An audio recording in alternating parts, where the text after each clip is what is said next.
नमस्कार, अनादि टीवी देख रहे हैं आप। मैं हूं आपके साथ पारुल। हमारे विशेष बुलेटिन खास खबर खास नजर में हम देश दुनिया से जुड़ी उन तमाम बड़ी खबरों पर खास नजर डालेंगे जो सुर्खियों में हैं।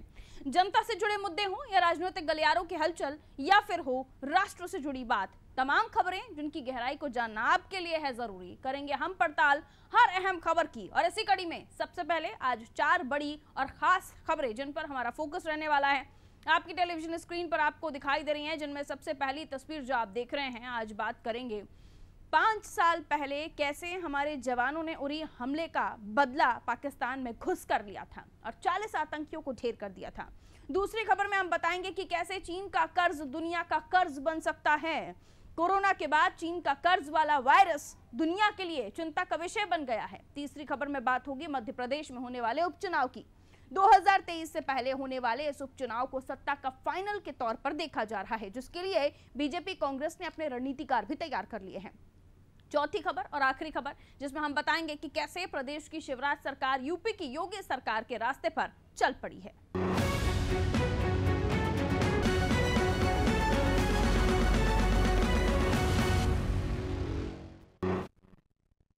तो भारतीय सेना ने पाकिस्तान में घुसकर आतंकी ठिकानों पर किए गए सर्जिकल स्ट्राइक को 5 साल पूरे हो गए हैं। साल 2016 में इसी दिन भारतीय जाबाजों ने पाकिस्तानी सीमा में दाखिल होकर आतंकवादी ठिकानों को नेस्त नाबूद कर दिया था।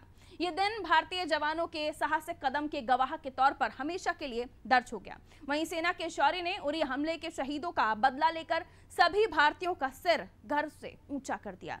भारतीय जवानों ने कैसे लिया अपने शहीदों का बदला, देखिए इस पर हमारी रिपोर्ट।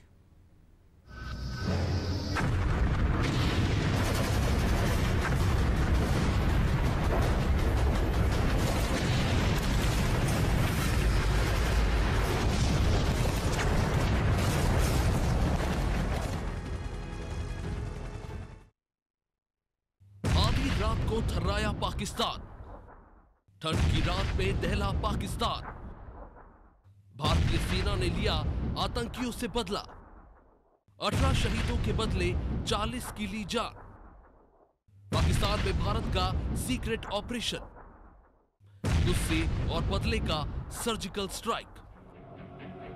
साल 2016 के सितंबर महीने के वो आखिरी दिन जब कश्मीर में तो ठंड बढ़ने लगी थी, लेकिन पूरे देश में गुस्से का उबाल था। हर किसी की मुट्ठियां भींची हुई थी, हर कोई बदला चाहता था और बदला भी कुछ ऐसा कि दोबारा कोई उनके भाइयों की तरफ आंख उठाकर भी ना देखे।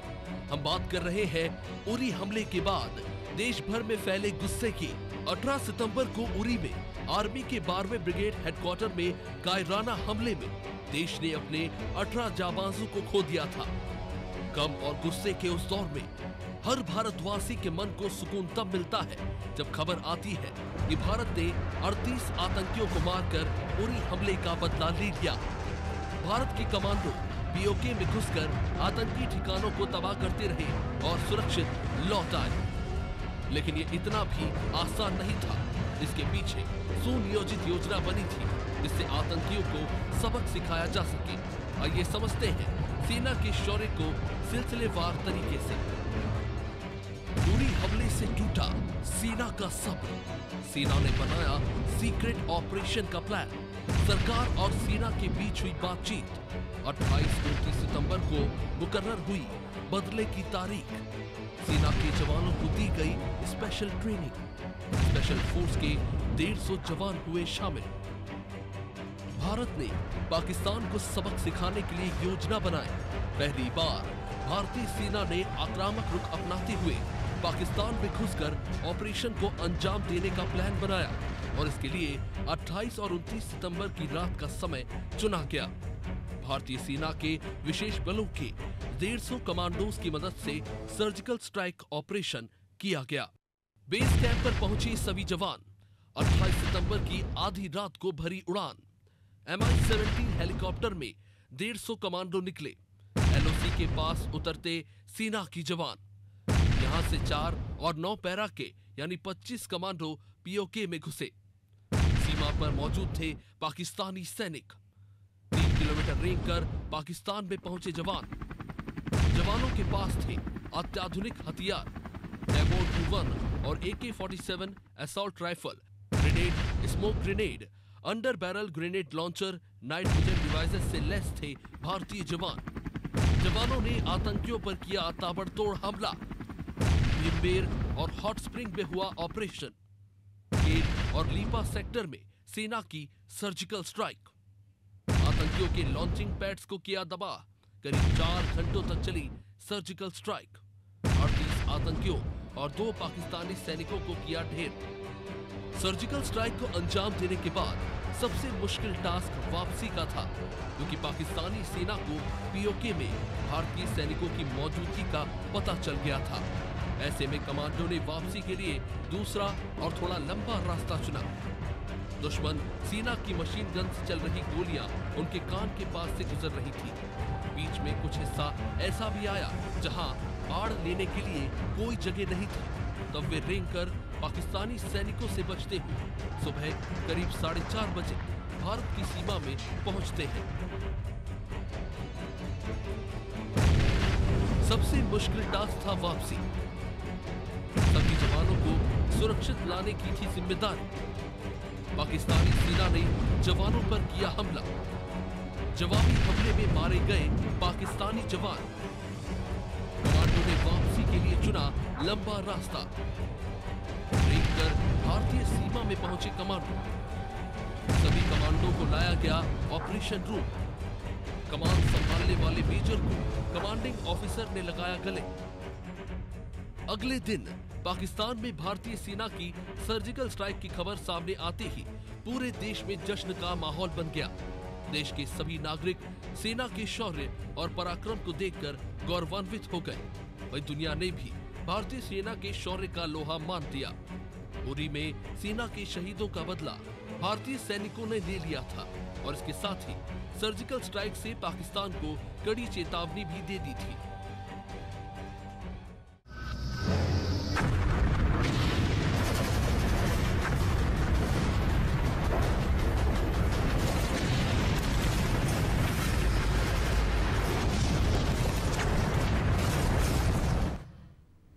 चीन का कर्ज बना दुनिया का कर्ज। जी हां, कोरोना के बाद चीन का कर्ज वाला वायरस दुनिया के लिए चिंता का विषय बन गया है। चीन ने पहले महामारी दी, क्या अब वो दुनिया को महामंदी देगा? क्या चीन दुनिया की अर्थव्यवस्था चौपट कर देगा? क्या है पूरा माजरा, देखिए इस रिपोर्ट में।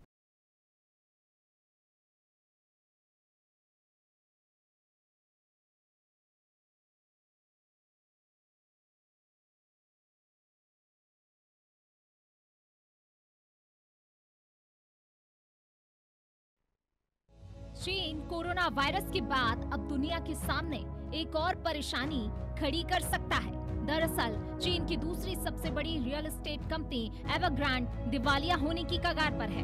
कंपनी पर $300 बिलियन से ज्यादा की देनदारी है, जिसे चुकाने से कंपनी ने हाथ खड़े कर दिए हैं।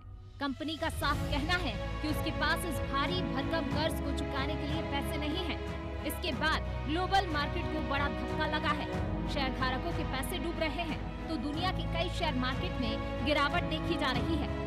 समझते हैं एवरग्रांड क्या है, कंपनी किस परेशानी में फंस गई है, इस संकट की वजह क्या है, कंपनी को दिवालिया होने से कौन बचा सकता है, और अगर कंपनी दिवालिया होती है तो भारत समेत दुनिया भर पर इसका क्या असर होगा।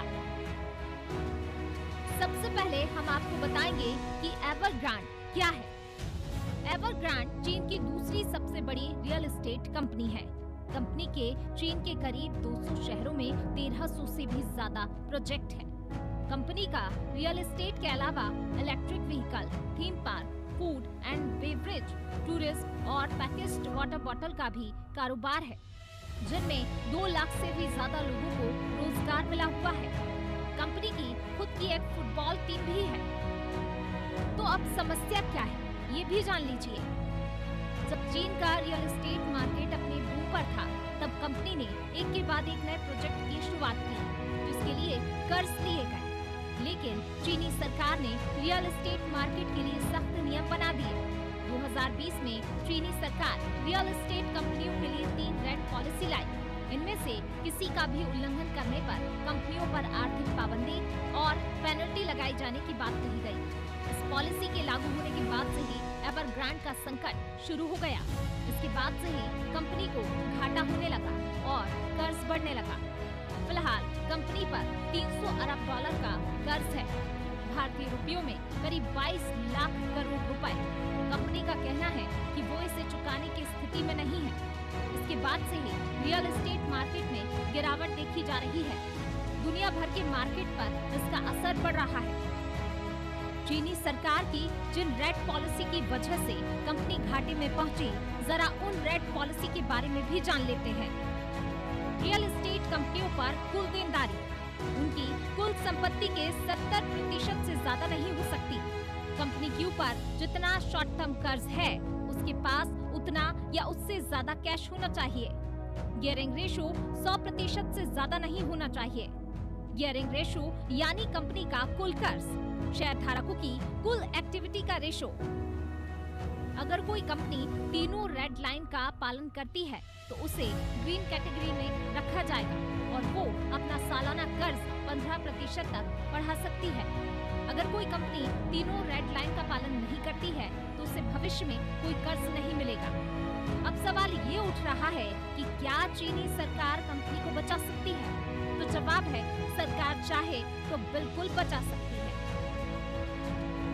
चीन की सरकार चाहे तो बेल आउट पैकेज या किसी और तरीके से कंपनी को डूबने से बचा सकती है।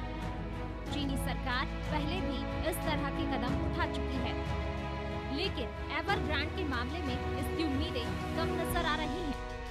सरकार ने अभी तक कंपनी को लेकर कोई टिप्पणी नहीं की है। अब आपको बताते हैं कि कंपनी पर कितनी देनदारी है। कंपनी पर फिलहाल 300 बिलियन डॉलर का कर्ज है, भारतीय रुपयों में करीब 22 लाख करोड़ रुपए। अगले 1 साल में कंपनी को 37 बिलियन डॉलर ब्याज के रूप में भी चुकाना है। साथ ही कंपनी ने 15 लाख से भी ज्यादा लोगों से प्रॉपर्टी के लिए एडवांस पैसा ले रखा है। पिछले साल कंपनी ने अपने कर्मचारियों से कहा था कि वे कंपनी में पैसा लगाएं, वरना उन्हें बोनस नहीं दिया जाएगा। इस तरह कंपनी पर अपने कर्मचारियों की भी 6 बिलियन डॉलर की देनदारी है। कंपनी की परेशानी यहीं खत्म नहीं होती। फाइनेंशियल रेटिंग एजेंसियों ने कंपनी की रेटिंग को गिरा दिया है, जिससे कंपनी के बॉन्ड कम कीमतों पर बिक रहे हैं। जब बायर्स ने देखा कि कंपनी मजबूरी में अपनी प्रॉपर्टी बेच रही है, तो बायर्स भी कम कीमतों पर ही कंपनी की प्रॉपर्टी खरीद रहे हैं। अब सबसे बड़ा सवाल यह है कि अगर कंपनी डूबती है तो इसका क्या असर पड़ेगा। एक्सपर्ट्स के मुताबिक अगर एवरग्रांड जैसी बड़ी कंपनी डूबती है तो इसका असर चीन के पूरे रियल एस्टेट सेक्टर पर पड़ेगा। चीन की जीडीपी में रियल एस्टेट सेक्टर की करीब 29% हिस्सेदारी है। यानी अगर रियल एस्टेट सेक्टर प्रभावित हुआ तो ये अपने साथ दूसरे सेक्टरों की ग्रोथ को भी धीमा कर सकता है। साथ ही चीन दुनिया की दूसरी सबसे बड़ी अर्थव्यवस्था है। अगर चीन की अर्थव्यवस्था में कुछ उथल-पुथल होती है तो उसका असर पूरी दुनिया पर पड़ेगा। कंपनी के डूबने की खबरों का असर भी दिखाई देने लगा। कंपनी के शेयर 2010 के बाद से अपने सबसे न्यूनतम स्तर पर ट्रेड कर रहे हैं। अब इस बीच सबसे बड़ी बात जानने की जरूर यह है कि इसका भारत पर क्या असर पड़ेगा। भारत में स्टील, मेटल और आयरन का निर्माण करने वाली कंपनियां अपना 90% माल चीन को बेचती हैं। इसमें भी एवरग्रांड सबसे बड़े खरीदारों में से एक है। अगर ये कंपनी डूबी तो चीन और भारत के बीच निर्यात भी प्रभावित होगा। भारत में स्टील और आयरन सेक्टर में 25 लाख लोग काम करते हैं। चीन की एक कंपनी का डूबना इनके परिवारों को प्रभावित कर सकता है। चीन की जिन कंपनियों ने भारत में निवेश किया है, एवरग्रांड के डूबने से प्रभावित होंगी। हालांकि कुछ एक्सपर्ट्स का मानना है कि चीन एक क्लोज्ड इकोनॉमी है, इस वजह से भारत पर खासा असर नहीं पड़ेगा। साथ ही भारत के लिए ये लॉन्ग टर्म में फायदे भरा सौदा हो सकता है, क्योंकि अगर चीन की अर्थव्यवस्था में मंदी आती है तो कंपनियां दूसरे मार्केट तलाशेंगी और उनके लिए भारत एक विकल्प बन सकता है। ब्यूरो रिपोर्ट, अनादि टीवी।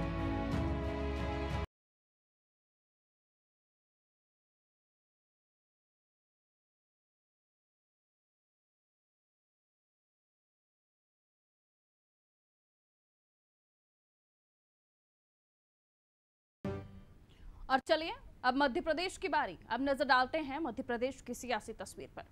मध्य प्रदेश में 1 लोकसभा और 3 विधानसभा सीटों के लिए 30 अक्टूबर को वोट डाले जाएंगे। लोकसभा की तरह ही विधानसभा की सीटों की हार जीत से भी मौजूदा सरकारों पर कोई असर नहीं पड़ेगा। फिर भी ये चुनाव दोनों दलों के लिए प्रतिष्ठा का प्रश्न है। इस उपचुनाव को 2023 से पहले सत्ता का सेमीफाइनल माना जा रहा है। यही कारण है कि चुनाव की तारीखों का ऐलान होने से पहले ही दोनों दलों ने रणनीति तेज करने के साथ ही नेताओं की तैनाती भी शुरू कर दी है। वहीं अब उपचुनाव की घोषणा होने के बाद दोनों दलों की रणनीति की धार और तेज हो गई है। देखिए इस रिपोर्ट।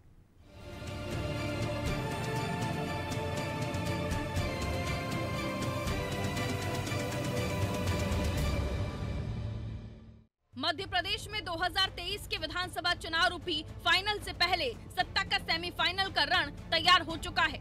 प्रदेश में 1 लोकसभा और 3 विधानसभा सीट पर होने वाले उपचुनाव में सत्तारूढ़ पार्टी और विपक्षी कांग्रेस के बीच ये सेमीफाइनल होगा। इस चुनाव में हार जीत से तो सत्ता के समीकरण पर कोई असर नहीं पड़ने वाला है, लेकिन 2023 में होने वाले विधानसभा चुनाव से पहले मध्य प्रदेश में ये उपचुनाव 2023 की कहानी तय जरूर करेगा। इस चुनाव में राज्य के मुख्यमंत्री शिवराज सिंह चौहान और पीसीसी चीफ कमलनाथ की साख दांव पर है। यही कारण है कि 4 उपचुनाव के लिए रणभेरी बजते ही बीजेपी और कांग्रेस ने अपने रणनीतिकार सक्रिय कर दिए हैं। बीजेपी ने 4 उपचुनाव की रणनीति बनाने का जिम्मा भूपेंद्र सिंह को सौंप दिया है। पिछले उपचुनाव में 28 में से 19 सीट जीतने वाले नगरीय प्रशासन मंत्री भूपेंद्र सिंह पर भाजपा आलाकमान ने एक बार फिर से भरोसा जताया है। भाजपा ने भूपेंद्र सिंह को उपचुनाव प्रबंधन की जिम्मेदारी सौंपी है। सिंह को 3 विधानसभा और खंडवा लोकसभा सीट के उपचुनाव प्रबंधन का जिम्मा सौंपा गया है। दरअसल सिंधिया के बीजेपी में आने के बाद हुए 28 सीटों पर उपचुनाव के भूपेंद्र सिंह प्रभारी भी थे। 28 सीटों पर हुए उपचुनाव में भाजपा ने भूपेंद्र सिंह के नेतृत्व में 19 सीटों पर जीत हासिल की थी। उपचुनाव में सिंह का सक्सेस रेट 67% है, लिहाजा भूपेंद्र सिंह को फिर से उपचुनाव प्रबंधन की जिम्मेदारी सौंपी गई है। जैसा हम सब जानते हैं कि चुनाव की घोषणा हो गई है और चुनाव की दृष्टि से कार्यकर्ताओं में काम का बंटवारा होता है। उस बंटवारे के आधार पर जिसको जो जिम्मेदारी मिलती है वो अपना अपना दायित्व संभालते हैं। चुनाव प्रबंधन के नाते एक 15-20 लोगों की टीम होती है जो अध्यक्ष जी बनाते हैं। उस टीम में मैं भी हूँ और इसलिए हम सब लोग मिलकर चुनाव प्रबंधन की दृष्टि से जो अच्छा कर सकते वो करेंगे। नहीं, निश्चित रूप से चुनौतीपूर्ण तो है ही, क्योंकि दोनों कांग्रेस की सीटें थी, ज़्यादातर समय वहाँ कांग्रेस जीतती रही है, इसलिए चुनौतीपूर्ण है। पर हम लोग आश्वस्त हैं इस बार जो पार्टी ने तैयारी की है और जो विकास हमने किया है उसके आधार पर हम लोगों को विश्वास है कि इस बार हम लोग वहाँ पर दोनों जगह जीतेंगे। इधर कांग्रेस ने भी खंडवा लोकसभा सीट के लिए मुकेश नायक और राजकुमार पटेल पर भरोसा जताया है। दोनों दिग्विजय सिंह के खास माने जाते हैं। इससे साफ है कि खंडवा से अरुण यादव कांग्रेस के उम्मीदवार होंगे, लेकिन उनके सामने बीजेपी से बड़ी परेशानी निर्दलीय विधायक सुरेंद्र सिंह शेरा होंगे। उन्होंने खंडवा लोकसभा में जीत का दावा ठोका है। निर्दलीय विधायक ने कहा कि खंडवा लोकसभा को लेकर मेरी पूरी तैयारी है। कांग्रेस को अगर खंडवा लोकसभा पर परचम लहराना है तो हमें टिकट दें, वरना मेरे लिए सारे विकल्प खुले हुए हैं। कांग्रेस को इस चुनौती से निपटने के अलावा अपने अध्यक्ष कमलनाथ का अमेरिका से लौटने का इंतजार भी है। निश्चित रूप से माननीय अध्यक्ष जी ने, कमलनाथ जी ने आज राजकुमार पटेल जी जो कि कांग्रेस पार्टी के बहुत सीनियर लीडर हैं और खंडवा लोकसभा के बारे में जिनका की असीमित ज्ञान है, उनको और राजकुमार पटेल जी जो हमारे युवा नेता रहे हैं और बहुत ही अनुभवी नेता हैं, उन दोनों को जिम्मेदारी दी है और निश्चित रूप से इन दोनों के नेतृत्व में ये चुनाव लड़ा जाएगा और अरुण यादव, मैं आज आपके चैनल पे घोषणा कर रहा हूं कि लगभग 1 लाख वोटों से विजयी होंगे। दूसरी बात, जहां तक भूपेंद्र की बात है, तो भूपेंद्र जी का तो वहां खंडवा से या बुरहानपुर से कुछ लेना देना है नहीं, पर उनके पास पैसा बहुत है, असीमित पैसा है। और शिवराज जी जानते हैं कि इस चुनाव में पैसे की ताकत वो पूरी लगाएंगे, इसीलिए उनको बनाया गया है। बाकी उनमें ऐसी कोई काबिलियत नहीं है जो कि संगठन के रूप में वो काम कर सके। इधर सीएम शिवराज सिंह चौहान ने खुद मोर्चा संभाला हुआ है। चुनावी क्षेत्रों में उनके ताबड़तोड़ दौरे जारी हैं। उन्होंने पृथ्वीपुर और टीकमगढ़ में सभाओं को संबोधित किया। इस दौरान सीएम ने कहा, अब राहुल गांधी भैया कांग्रेस को डुबाने में लगे हैं। अच्छी बनी बनाई पंजाब की सरकार निपटा दी। अब राहुल भैया कांग्रेस को डुबाने में लगे, अच्छी बनी बनाई पंजाब की सरकार निपटा दी। अमरम से खासा वाले में सिंदूर की चक्कर में अमरम को लगाया, सिंदूर भी भाग गया। अब राहुल के होते हुए हमें करने की जरूरत नहीं। बीजेपी जहां शिवराज के भरोसे है, वहीं कांग्रेस को दमो मॉडल का सहारा है। लेकिन जीतेगा वही जिसकी रणनीति अच्छी होगी और उस रणनीति को अमली जामा पहनाने की कुव्वत। ब्यूरो रिपोर्ट, अनादि टीवी।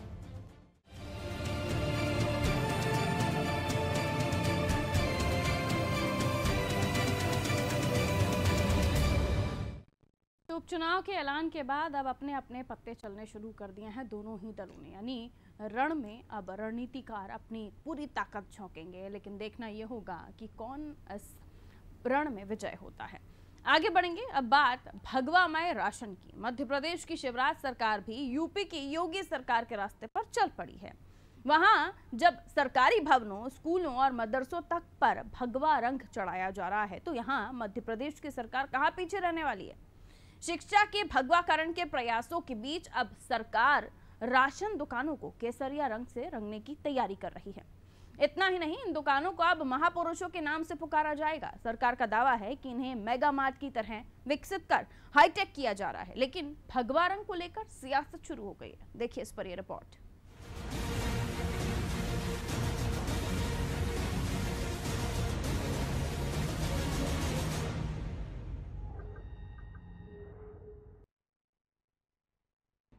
रंग दुनिया को खूबसूरत बनाने का काम करते हैं, लेकिन इन सियासतदानों ने रंगों को जाति, धर्म और संप्रदायों में बांट दिया है। आजादी के बाद से लेकर अब तक रंग पर चढ़ी सियासत उतरने का नाम नहीं ले रही है। मध्य प्रदेश में इन्हीं रंगों को लेकर एक बार फिर सियासत शुरू हो गई है। कांग्रेस लगातार बीजेपी सरकार पर हमलावर है। दरअसल मध्य प्रदेश की 25,000 से ज्यादा राशन दुकानों का जल्द ही कायाकल्प होने जा रहा है। सहकारिता और खाद्य एवं आपूर्ति विभाग मिलकर इन दुकानों को एक जैसे रंग में रंगने की तैयारी कर रहे हैं। लेकिन राज्य सरकार इस राशन दुकानों को जिस रंग में रंगने की तैयारी कर रही है वो है भगवा। और जैसे ही भगवा रंग का जिक्र आता है, कांग्रेस सीधे संघ और बीजेपी पर हमला करना शुरू कर देती है। ऐसा इस बार भी हो रहा है। तो सबसे पहले सुनिए क्या कहना है कांग्रेस नेताओं का। वो सरकार रंग बदल के क्या बताना चाहती है? कपड़े बदलने से काया बदल जाती है? रंग बदलने से जो है पापी साधु हो जाएंगे? रंग बदलने से जो लोग गलत काम कर रहे हैं वो सच्चे हो जाएंगे? ये नौटंकी, ये तमाशे भारतीय जनता पार्टी के चेहरे पर पुती हुई काले जो लोगों ने कोरोना काल में देखी। लोगों को खाद्यान्न नहीं मिला, उनका खाद्यान्न लूट लिया गया। गरीबों को अनाज नहीं पहुंचा, आदिवासियों को सड़ा हुआ चावल पहुंचा। ये पाप जनता भूलने वाली नहीं। साधुओं के रंग लगाने से, साधुओं के कपड़े पहनने से अपराधी साधु नहीं बन सकते। प्रदेश की 4 करोड़ 80 लाख आबादी को राशन बांटने वाली इन 25,000 से ज्यादा दुकानों को किसी मेगा मार्ट की तर्ज पर हाईटेक किया जा रहा है। इसके अलावा ये भी तैयारी है कि सारी राशन दुकानें किसी महापुरुष दीनदयाल उपाध्याय, अटल बिहारी वाजपेयी, महात्मा गांधी या इंदिरा गांधी जैसे नामों से पुकारी जाएं। सहकारिता विभाग ने जिसका प्रस्ताव भी बनाकर तैयार कर लिया है। तो दूसरी तरफ भगवा रंग को लेकर कांग्रेस के आरोपों पर बीजेपी पलटवार करती नजर आई है। साथ ही बीजेपी ने कांग्रेस पर कई गंभीर आरोप भी लगाए हैं। ये होना चाहिए कि काम कैसा हो रहा है, काम की प्रशंसा होनी चाहिए। काम के साथ कभी ट्रेन के रंग बदले। और भगवा से किसी को एलर्जी इतनी क्यों हो रही है? भगवा तो सूर्य का कलर है, भारत का कलर है, भारत का कलर भगवा है। तो इसलिए अच्छा है, खुशी की बात है ये तो अगर हो रहा है तो। और इस पे कलर की तुलना में ये जाना चाहिए कि काम कितना अधिक हो रहा है, कितने लोगों को इसके माध्यम से उसकी सेवा हो रही है, बिचौलियों का सिस्टम खत्म हो रहा है। प्रशंसा इस बात की होनी चाहिए। राशन दुकानों पर भगवा रंग चढ़ने से पहले ही प्रदेश में सियासी रंग चढ़ चुका है। हालांकि कांग्रेस के आरोपों पर बीजेपी पलटवार करती नजर आ रही है, लेकिन सवाल यही है कि आखिर भगवा रंग ही क्यों, जबकि उसके अलावा भी कई ऐसे रंग हैं जिनसे भवन को सुंदर और मनमोहक बनाया जा सकता है। बहरहाल देखना होगा कि राशन दुकान पर सियासी रंग चढ़ने के बाद सरकार क्या कदम उठाती है। ब्यूरो रिपोर्ट, अनादि टीवी।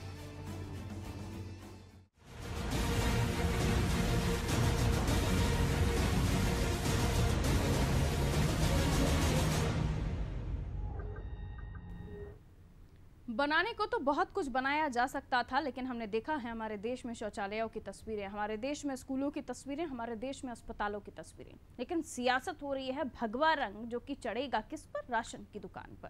खैर, सियासत है, अब रंगों पर भी होने लगती है। मुझे दीजिए इजाजत, देखते रहिए अनादि टीवी। रखिए अपना ख्याल, नमस्कार।